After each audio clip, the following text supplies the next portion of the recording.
Alors bienvenue sur Voyage Cast, on reçoit aujourd'hui Eric Bataille qui va nous parler du Sri Lanka. Bonjour Eric. Bonjour Jonathan.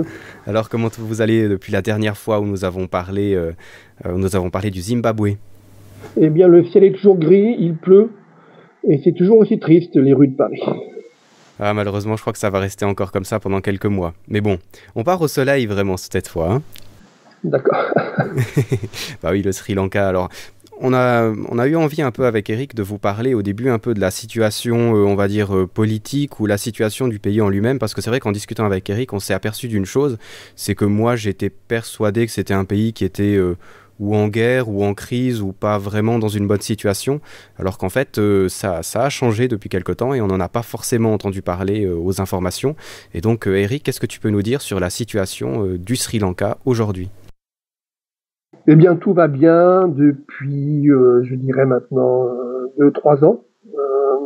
Donc, il y a eu une période, effectivement, après la décolonisation par les Anglais, et qui ont favorisé les Tamouls, donc pour justement garder un peu le pouvoir. Il y a eu donc 30 ans, plus de 30 ans de conflits qui respiraient plus ou moins. C'était très évolutif. Et entre les Tamouls et les Singalais, avec pas mal d'attentats dans le nord. Donc le pays, il y avait une sorte de coupure au nord, entre les lagunes et puis la région de Jaffna, qui est une région tamoule traditionnelle. Bon, il y a eu pas mal d'événements, puisqu'en fait c'est un tamoul qui avait aussi assassiné la Madame Gandhi.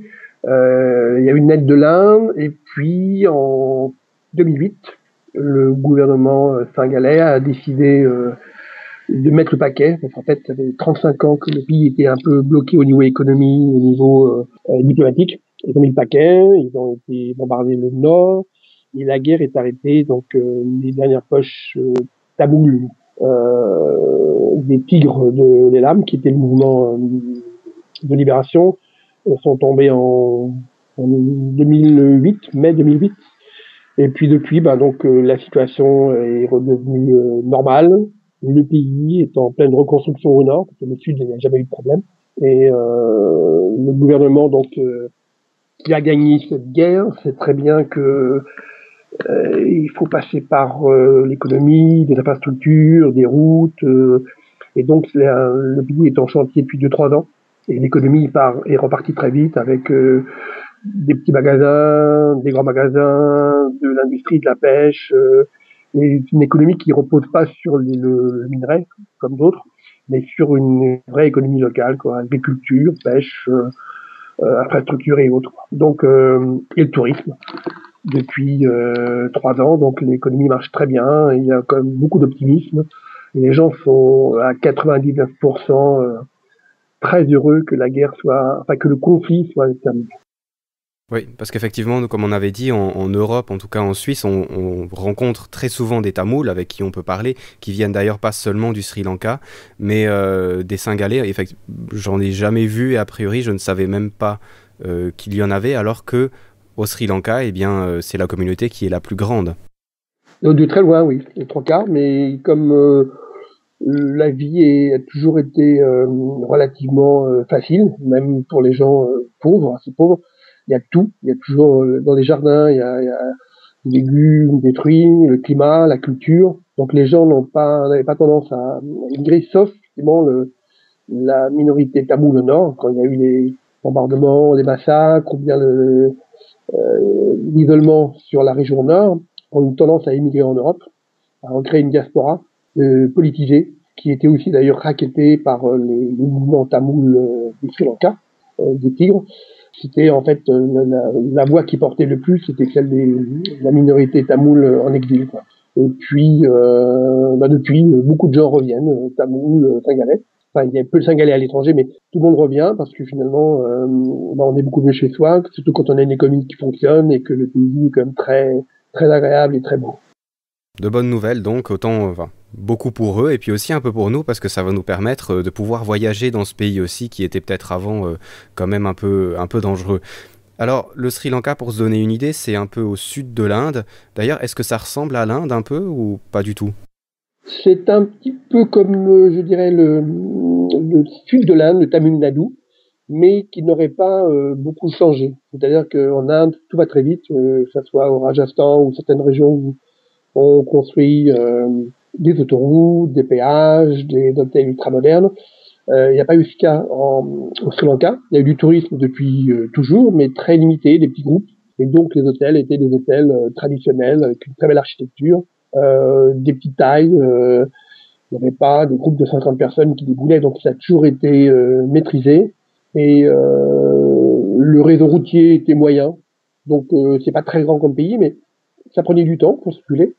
Et puis l'évolution a été faite très lentement, donc il est resté un peu dans son jus, avec les temples et les parties historiques, et puis la partie nature qui reste très forte et qui n'a pas beaucoup changé. Alors ça change un petit peu depuis un an, mais autrement c'était resté dans son jus.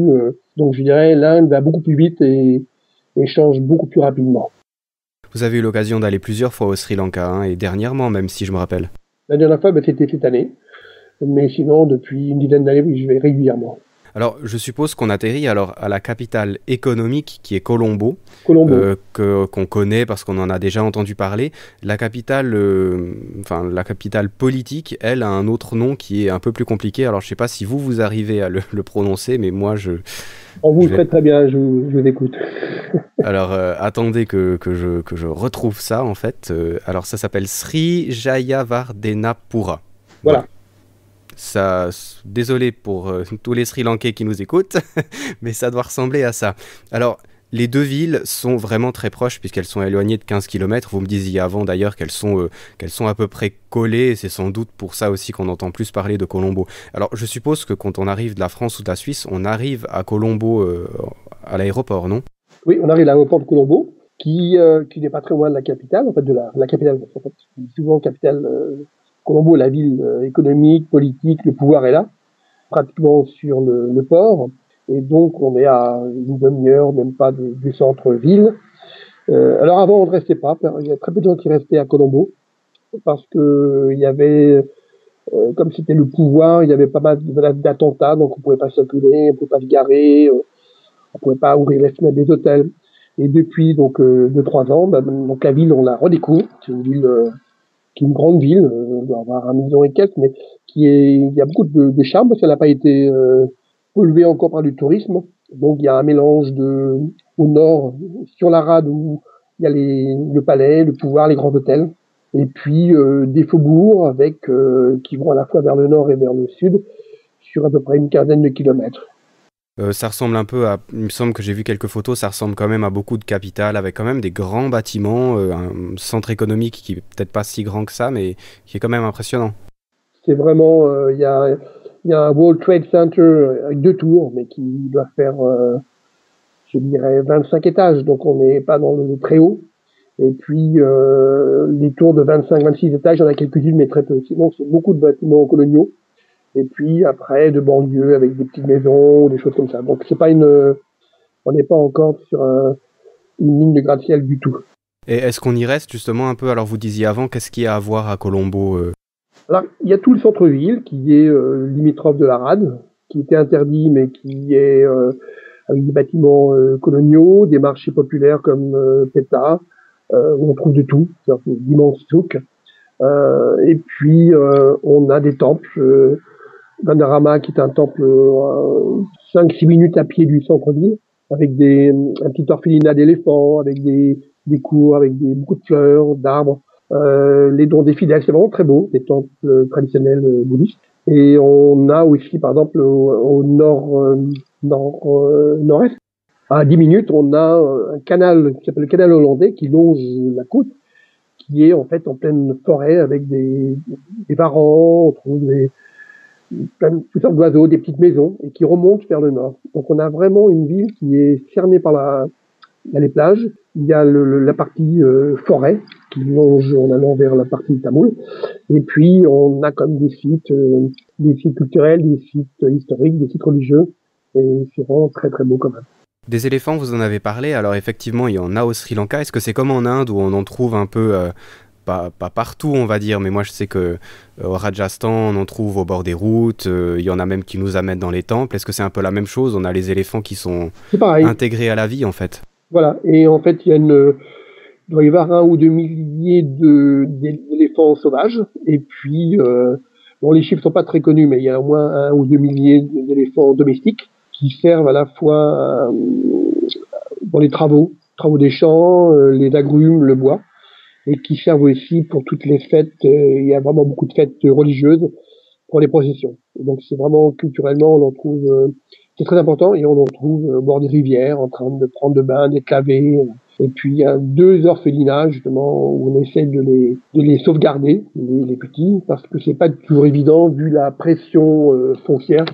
Et les éléphants sauvages ont de moins en moins de place et peuvent être dangereux parce qu'en fait, quand ils ont faim, ils attaquent les villages. Et bon, c'est un équilibre à trouver, mais il y a beaucoup d'éléphants à la fois domestiques et sauvages dans le pays. Vous avez parlé religion, et voilà, la religion principale, principale de beaucoup, c'est le bouddhisme. Voilà. Comment c'est arrivé là, en fait? C'est venu par tout début de l'ère chrétienne, c'est venu depuis l'Inde. Je ne sais plus quel prince s'est installé dans les empires du Nord, au Sri Lanka. Et puis, c'est en fait peut-être le pivot du bouddhisme qui a donc au moins, on trouve dans les chiffres, mais au moins 2000 ans d'existence, alors que souvent, quand on parle par exemple bouddhisme tibétain ou bouddhisme mongol, on parle du XVIIe, XVIe siècle. Donc on n'est pas du tout sur la même échelle. Là, on est vraiment au début du bouddhisme, qui a laissé des temples, des dagobas extraordinaires dans le nord, qui appartenaient donc aux empires singalais de l'ère chrétienne. On arrive à peu près 70% de bouddhisme là-bas, selon Wikipédia, donc... 20%, un peu moins 18% d'hindouistes, et puis 7-8% de musulmans. Voilà, exactement. Selon Wikipédia encore, c'est vers le 3e siècle avant Jésus-Christ, alors que le bouddhisme il s'est arrivé sous l'impulsion de l'empereur indien Ashoka. Voilà, c'est ça. C'est tout au début, en fait. Parce que les chiffres sont assez flous, hein, mais c'est vraiment, en gros, on pourrait dire qu'il y a 2000 ans, à comparer avec justement d'autres régions où le bouddhisme a une image très forte, comme le Tibet ou la Mongolie, et là où on est plutôt dans le XVIIe siècle. Donc c'est vraiment très très ancien.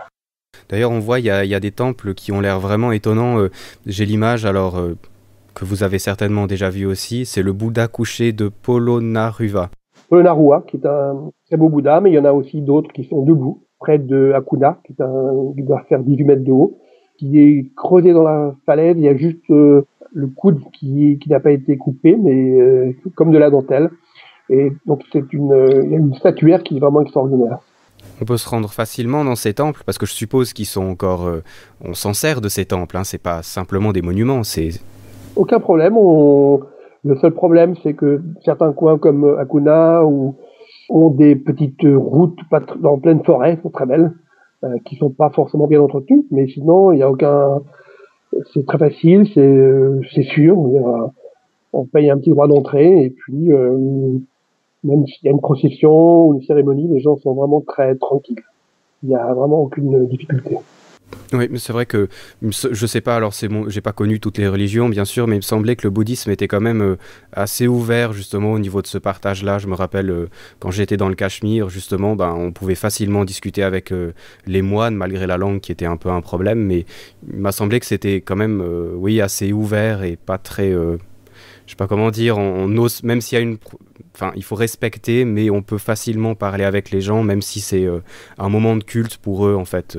Ce que j'ai pas l'impression qu'il y a dans peut-être même certaines religions chrétiennes, en fait, où c'est très très froid, ou je sais pas comment dire, où il n'y a pas vraiment de partage, en fait.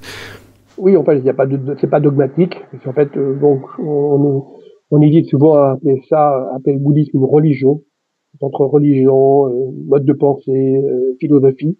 Et il n'y a pas de pensée d'équipe, donc à part très peu d'interdits.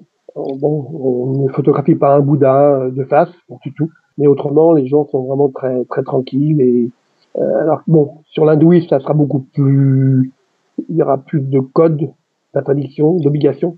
Mais là, on se sent, personne nous fait la morale, personne n'essaie de vous convaincre. On vous fout une paix royale, c'est génial.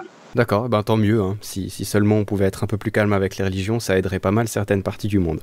Enfin, bref, je suppose un grand nombre de temples bouddhistes à voir, justement, de monuments. Qu'est-ce qu'il y a d'autre à voir au Sri Lanka? Donc bouddhiste et hindouiste. puisqu'en fait, certains temples ont deux parties communes, comme par exemple à Tringomali ou Jaffna.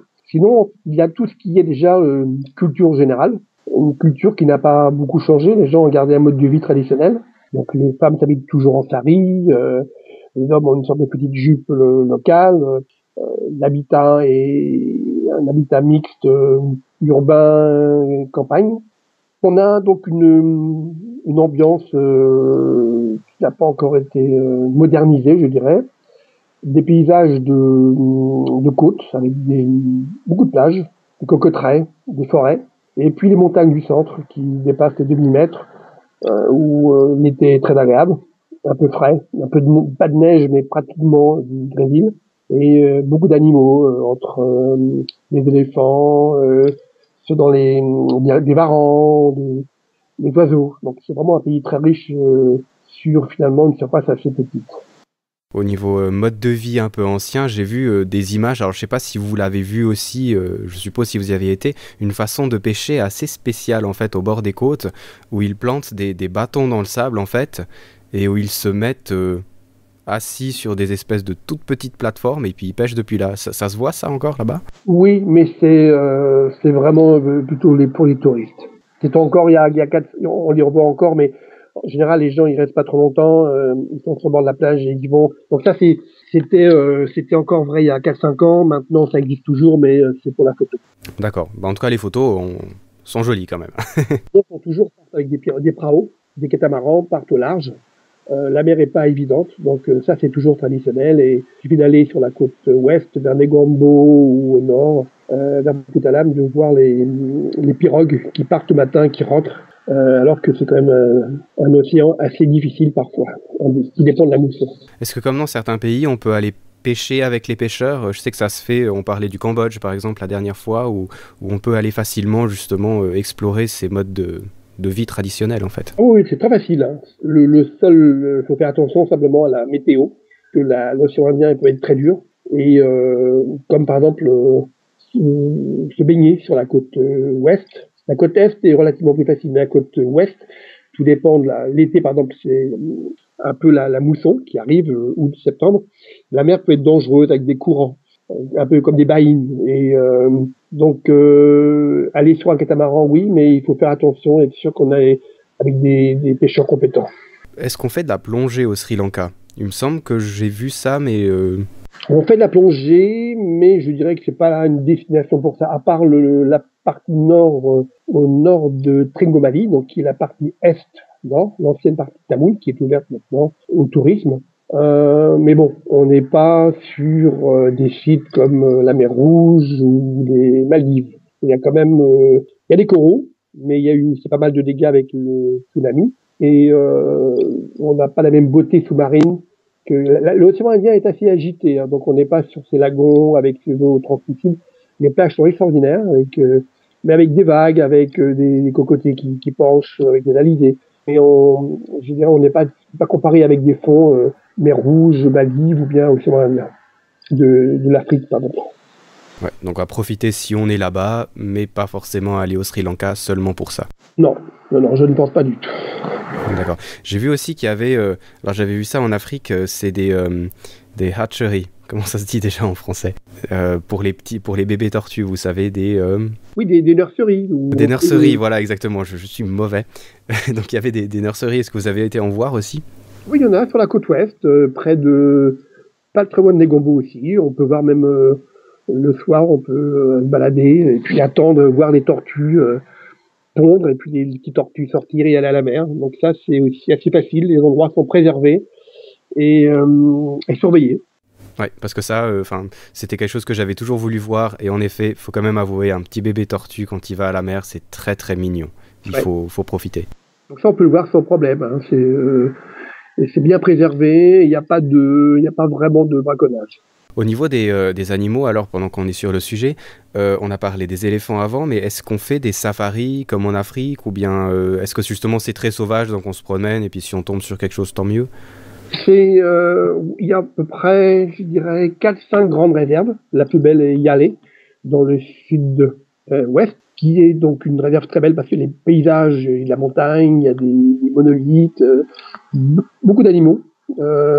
Mais il y a aussi, donc tout dépend un peu de la saison de la mousson, qui change entre la côte est et la côte ouest. Et puis, il y a des réserves au centre, par exemple, qui s'appelle Oudawalawe, on y voit facilement des hordes d'éléphants sauvages, des jaguars, des guépards, et puis des phacochères, des oiseaux. Par contre, au centre, on a des réserves en forêt, mais qui sont moins faciles parce que, d'abord, il y a du sous-bois, donc on voit pas forcément les animaux. Et une très grande réserve au nord qui s'appelle Glipatou, mais qui est limite avec des zones de conflit, où là, il n'y a pas encore le retour des animaux. Il ne faut pas s'attendre à des grandes réserves comme le Botswana ou le Zimbabwe ou la Tanzanie. Mais on peut voir les éléphants, phacochères, et puis beaucoup d'oiseaux, des varans, ce genre de choses. D'accord, c'est intéressant. Alors sinon, il y a aussi des palais. Il y a l'air d'en avoir beaucoup. En tout cas, on trouve beaucoup de photos. Il y en a deux qui ont retenu mon attention, surtout par rapport aux photos. Un qui s'appelle Adam's Peak. Adam's Peak, c'est pas un palais, c'est un temple. D'accord, je me suis trompé, tant pis. Imprégné de religion, parce qu'en fait, ce serait lié à Bouddha. Et il se trouve au sommet d'une montagne, donc c'est un pèlerinage qui a lieu tous les ans. Et en fait, beaucoup de gens viennent toute l'année pour remonter des milliers de marches jusqu'au sommet de Adam's Peak. Ouais. Plus de 2200 mètres quand même au-dessus de la mer. Hein. Donc on est souvent dans la brume, souvent dans le mauvais temps. C'est un endroit, c'est vraiment un pèlerinage très important. Ouais. Et vous conseillerez d'aller le faire quand même, ou bien? Oui, mais il faut bien respecter la saison et il faut voir. Et en fait, on monte très doucement, on monte à peut-être 1 km à l'heure parce qu'il y a tellement de monde que c'est une sorte de procession. On peut pas avancer beaucoup, mais bon, c'est très populaire. C'est pas l'endroit que je préfère mais c'est un endroit très très mythique pour les Sri Lankais. Donc c'est populaire. Il y a beaucoup de Sri Lankais quand on va. C'est pas des touristes. Il y a pas mal de touristes qui viennent en randonnée pour faire des circuits de randonnée et qui montent au Pic Adam. Mais bon, faut y monter quand la météo est bonne, parce qu'autrement c'est un peu comme si vous allez sur les hauts plateaux de Horton Plains. Même la bonne saison, si la météo n'est pas propice, vous ne verrez rien, vous serez dans le brouillard et il sera froid. Et vous ne verrez rien du tout. Un autre endroit à faire qui est aussi assez haut, quoique un peu moins, c'est un site qui s'appelle Sigiriya et qui, lui, sauf erreur, est vraiment un palais. Qui est un palais qui était au centre des plus beaux jardins d'Asie, du royaume. Et en fait, le roi avait fait construire ce palais au sommet d'un monolithe. Donc les parois font entre 150 et 200 mètres, avec un système d'escaliers taillés dans les parois, avec le palais, des jardins, des jets d'eau, des bassins, tout un système hydraulique très sophistiqué et qu'on peut visiter. Hein. On monte par une sorte de rambarde taillée dans la paroi et ensuite un escalier de fer dont les marches sont fichées dans le rocher. Très spectaculaire et il y a pas mal de gens qui ont un peu le vertige d'ailleurs. Et on domine toute la région et c'est très beau parce qu'on ne voit que de la forêt parce qu'il n'y a pas de construction, il n'y a pas d'immeuble 5 étages, donc on a l'impression d'avoir encore un pays vierge. Alors qu'il y a des petites maisons, c'est quand même habité partout, mais on a cette mer de forêts, de fleurs qui donne un côté très nature au paysage. Ouais, quelque part, certains temples ou certains monuments au Sri Lanka me font penser à certaines choses qu'on peut voir au Cambodge, par exemple, avec peut-être un petit peu moins de grandes jungles comme ça, mais aussi cet aspect sauvage, cet aspect très vert, et puis ces monuments qui sont restés là. Peut-être je me trompe, ou bien... Non, ce sont les premiers empires qui ont été pas forcément bien entretenus, parce que, bâtiments qui ont 1000-1500 ans, un climat qui est quand même de mousson, avec une végétation qui peut absorber n'importe quel bâtiment, et l'humidité, la chaleur, même s'il ne fait jamais très élevé, et il y a partout. Donc c'est le problème aussi d'avoir des budgets comme les Dagobah qui sont dans le nord. Donc certaines comme Jetawana ont été hautes de plus de 100 mètres, 140 mètres au départ. Donc c'est ce sont des énormes tas de briques de pierre et l'entretien est quand même relativement difficile. Et donc on a ce mélange encore de sites historiques où on peut rentrer sans problème, qui sont pas complètement mis en scène, mais qui reste un petit côté aventure, mais il y en a beaucoup, donc il y a un problème d'argent et de financement. Ouais, d'ailleurs, vous me parlez d'une dagoba qui est en fait le deuxième monument au monde qui est juste au-dessous des pyramides de Khéops en termes de hauteur, hein. Dagoba de Djenawata, qui est, quand elle était entière, était juste en dessous, quelques mètres en dessous de la grande pyramide de Khéops, qui doit être à 147 mètres ou quelque chose comme ça. Et on n'était pas loin des 140 mètres. Donc, ce qui est extraordinaire pour une dagoba, une stupa, où il y a juste un petit coffre dans la dagoba avec cet endroit sacré, mais c'est vraiment un volume impressionnant. Donc il est en réflexion, mais ça veut dire peut-être des dizaines d'années de réflexion. D'accord. Alors, qu'est-ce qu'il y aurait d'autre à voir au Sri Lanka? Alors, on a parlé un peu de quelques réserves qu'il y avait, on a parlé de monuments, on a parlé des temples, des palais. Qu'est-ce qu'on pourrait encore aller voir? Déjà le pays, et puis aller par exemple sur les montagnes du centre. Il y a des cours d'eau, il y a des petits canyons, des très belles forêts. Il y a une forêt au sud qui s'appelle la forêt de Shinaraja, qui est une forêt tropicale primaire.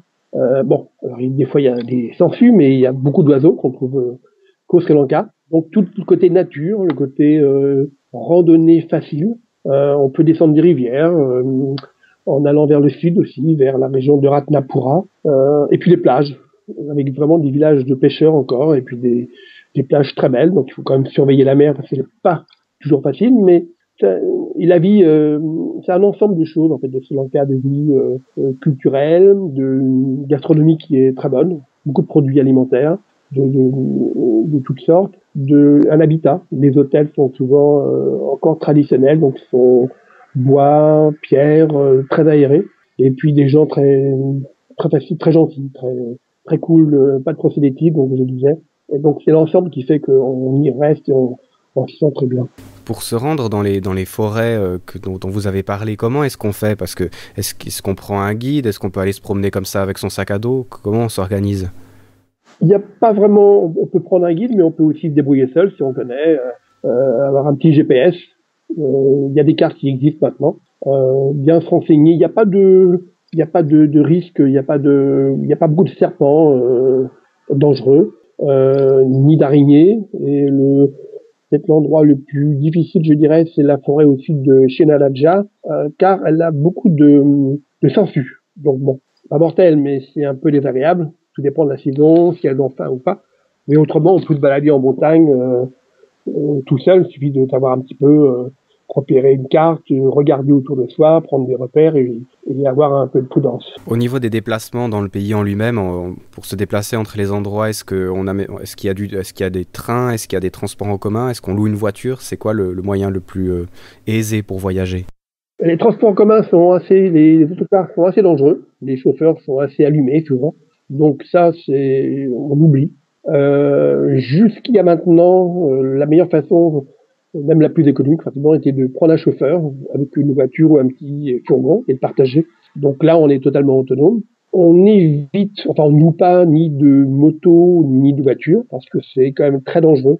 La route, elle est occupée par tout le monde et à droite, à gauche, au centre. Donc des éléphants, des vélos, des tuk-tuk, des véhicules, des gens qui roulent vite, des autobus. Donc on peut pas vraiment voyager en étant le chauffeur. Donc on prend un chauffeur et sinon on prend le train aussi à une vitesse de 30 km/h. Donc il y avait 2 lignes qui relient Colombo, Kandy et le sud par la côte et l'intérieur, qui sont des lignes extraordinaires parce qu'elles ont été faites par les Anglais et elles sont restées aussi dans leur jus. Il y a des viaducs sur des cascades, des massifs d'orchidées, des hauts plateaux, donc c'est très beau. Ça dure 7-8 heures, parce que ça roule à 28-30 km/h. Et là, actuellement, depuis la fin de la guerre, on est en train de remettre en activité des tronçons vers le nord, vers la côte est et la côte ouest. Donc ça, c'est à suivre. Le train, c'est vraiment, on ne sait jamais quand est-ce qu'on part, ni quand on arrive. Mais ce sont des trains encore ambiance coloniale, des vieux wagons dans des paysages superbes et qui ne sont pas des trains touristiques. Ce sont des trains utilisés par tout le monde, ça c'est génial quand même. Ailleurs dans le monde, c'est devenu une attraction. Mais c'est vrai, on oublie des fois, nous on prend le train pour le côté pratique, mais c'est vrai quand on voyage, j'avais l'occasion d'aller en train, et il me semble, ça ressemble un peu à ce que vous dites aussi, les trains entre Delhi et Agra par exemple, où si on prend la 3e classe en Inde, on est avec la vraie population, on va dire. Et c'est vrai que c'est pas hyper confortable, mais on a des contacts avec les gens qui sont géniaux. Je me rappelle avoir discuté de cinéma indien en baragouinant un anglais à peu près compréhensible par les Indiens qui étaient là, qui parlaient aussi un anglais à peu près compréhensible. Et c'est absolument génial. Je trouve que c'est vraiment un bon moyen de prendre contact avec la population, peut-être plus que de prendre seulement un chauffeur pendant tout le trajet. Si on a eu l'occasion de faire au moins un trajet, c'est bien. Enfin, je sais pas ce que vous en pensez, vous, mais moi, Le j'aime bien. chauffeur, c'est très bien aussi parce que bon, ce sont souvent des chauffeurs simples sri-lankais, hein, c'est comme un taxi. Donc on est quand même en permanence avec ne serait-ce que pour s'arrêter faire des achats, une course ou déjeuner. On est quand même en permanence de circulation normale. Donc c'est pas une limousine avec un chauffeur, c'est vraiment comme un taxi. Donc ça donne une grande liberté et justement on a accès à tout. L'autobus est dangereux et souvent très surpeuplé. Par contre, le train, effectivement, il n'y a pas d'accident de train, mais les paysages sont vraiment très spectaculaires en montagne et on a accès entre les trois classes à la population normale. Mais c'est vraiment une façon de voyager extraordinaire, mais le train peut partir à 8h, 9h au midi et on n'est jamais sûr de l'arrivée. Ouais, enfin, comme on avait dit avant un peu sur le Zimbabwe, c'est vrai que quand on a un peu de temps et puis qu'on a des pays comme ça, et on se fait au rythme qu'il y a et puis voilà. Il n'y a pas d'angoisse du tout à avoir. La population est vraiment très tranquille. Donc même si c'est un problème la nuit, le jour, il n'y a pas d'inquiétude. On est très détendu. Alors, population vraisemblablement géniale. Qu'est-ce qu'on mange au Sri Lanka? De tout, de toutes sortes de viandes, de toutes sortes de légumes, de poissons, des caries, épicés, très épicés. Il y a vraiment un mélange de nourriture singalaise, indienne, tamoule, et puis quelques influences anglaises sur notamment les gâteaux, qui sont pas forcément ce qu'il y a de mieux. Mais c'est vraiment un pays très riche. Il y a toutes sortes de fruits. La pêche est abondante. Et puis, on mange du bœuf, du porc, toutes sortes de choses. On mange vraiment très bien. Bon à savoir. Au niveau des hôtels, on en a parlé juste un petit peu avant. Est-ce que on ose se rendre dans une ville sans vraiment avoir réservé quelque chose ou au contraire, il y a assez peu de disponibilité, du coup, il faut préparer bien à l'avance? Vaut mieux préparer un petit peu à l'avance du fait déjà du changement de clientèle, parce que jusqu'il y a 2008-2009, il y a pas mal de touristes qui venaient d'Europe, des petits groupes. Et puis maintenant, donc il y a moins d'Européens, beaucoup plus de pays émergents, Russes, Indiens, Chinois, qui passent par des grands groupes et qui négocient. Donc il vaut mieux s'y prendre un petit peu à l'avance. On trouve des hôtels 30-40 euros, pas backpackers, mais plus simple. Mais effectivement, il vaut mieux travailler un peu le sujet en amont pour pouvoir avoir un prix et ne pas rester en rade. Parce que certains hôtels sont complets maintenant assez vite du fait de la nouvelle clientèle étrangère d'Asie. C'est bon à savoir ça. Au niveau du temps, alors comme d'habitude, ça dépend si on est stress ou pas, mais si on veut bien voir le pays, combien vous conseillerez de passer de temps au Sri Lanka? Je dirais 15 jours, c'est bien. Avec c'est pas très très grand, ça va faire 300 km nord-sud, mais les distances sont ralenties du fait de l'état des routes. Bon, ça change un petit peu, mais c'est montagneux, donc on roule souvent à 20-30 à l'heure. Et en fait, on ne calcule pas en kilomètres, on calcule vraiment en heures de trajet. Au niveau art local, qu'est-ce qu'on prend dans nos valises quand on rentre? Il y a des batiks, beaucoup de sculptures sous bois ou des panneaux, genre moucharabiés, sont accrochés au-dessus des fenêtres, donc qui sont comme des murs en bois, mais qui sont très finement sculptés, qui permettent de laisser passer l'air. Des objets en cuivre, d'objets à la fois religieux ou pratiques, du mobilier, mais ça c'est pas évident parce que il y a des très beaux meubles en bois locaux, durs, mais qui ne résisteront pas forcément au climat européen. Parce que l'air est quand même relativement humide et au bout de 6 mois, on peut les voir éclater. Mais il y a beaucoup d'artisanat de toutes sortes, en terre cuite, en cuivre, en paille, puis tout ce qui est peinture, batik et autres. Ouais, on peut ramener des saris aussi, je pense. Des saris très beaux, dorés à leur fin, ou des saris en batik, qui sont une technique traditionnelle aussi, locale. Beaucoup de choses. Est-ce qu'on a oublié quelque chose à propos du Sri Lanka qu'il faudrait dire aux futurs voyageurs qui auraient envie de s'y rendre? On peut dire, c'est donc que le tourisme change du fait de... Donc je pense que c'est un des pays les plus intéressants au niveau du tourisme, c'est vraiment un petit paradis. Mais depuis la fin de la guerre, donc il y a une nouvelle approche indienne, russe. Donc les prix ont tendance à grimper. Et ça devient plus difficile, je pense, d'y aller à l'improviste. Donc, il faut bien, donc, en amont, voir, négocier.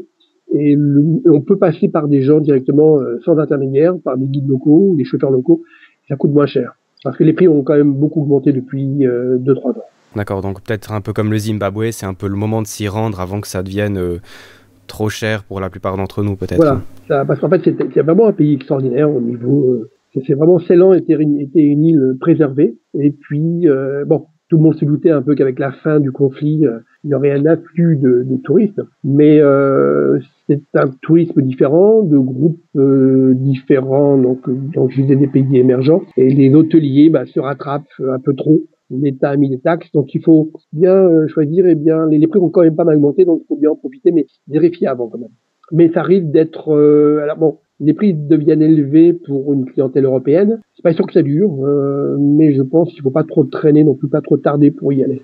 Merci de ces conseils. Si on a envie d'en apprendre un peu plus sur le Sri Lanka, est-ce que y a des livres ou des choses que vous conseillerez peut-être, des lectures avant d'y aller ?